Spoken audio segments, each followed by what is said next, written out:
பார்த்தா பயங்கர ஃபிட்டா இருக்கீங்க.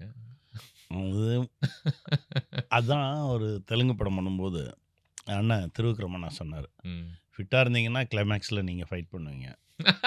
இல்லன்னா, ஏய் அவன அட்றா" அப்படின்னு சொல்லுவீங்க. இந்த அவன அட்றான்னு சொல்றது 2 படத்துக்கு தான் சொல்ல முடியும். 3வது படத்துல எவன் அடிக்கிறானோ அவன் வந்துருவான் வில்லனா. அ ஸோ எது வேணும்னு நீங்க முடிவு பண்ணிக்கங்க அப்படின்னாரு. நல்லா இருக்கு. ஆமா. ம். எவ்வளோ ஒரு நாளைக்கு 1 ஹவரா மினிமம்? ம்.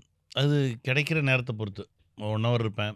திடீர்னு ஒரு சில நேரம் 2 மணி நேரம், 2 1/2 மணி நேரம் கூட இருப்பேன். கட்டாயத்துல பண்றீங்களா? ரசிச்சு ஏன்னா பண்றீங்களா? நான் எனக்கு புடிச்சா தான் போவேன். அப்படியா? இல்லன்னா நான் பேசாம இருப்பேன். எனக்கு ஒரு சில நேரத்தில உளவியலாவே வேணான்னு தோணும். ம். வேணான்னா பேசாம இருந்துக்குவேன், போமாட்டேன். ம். உள்ள இருந்து ஒருத்தன் சொல்லணும். ம். சொன்னா அத செய்வேன். ம். ம். படைப்புகளும் அப்படிதான். ஒரு சில கதைகள் கேட்போம். ரொம்ப நல்ல கதைகளா இருக்கும். ஆனா உள்ள இருந்து சொல்லவே மாட்டான். ம். ஆ சொல்லவே இல்லன்னா, அது நமக்கு இல்லன்னு அர்த்தம். ம். ஒரு சிலர் ரொம்ப எளிமையான படைப்பா இருக்கும்.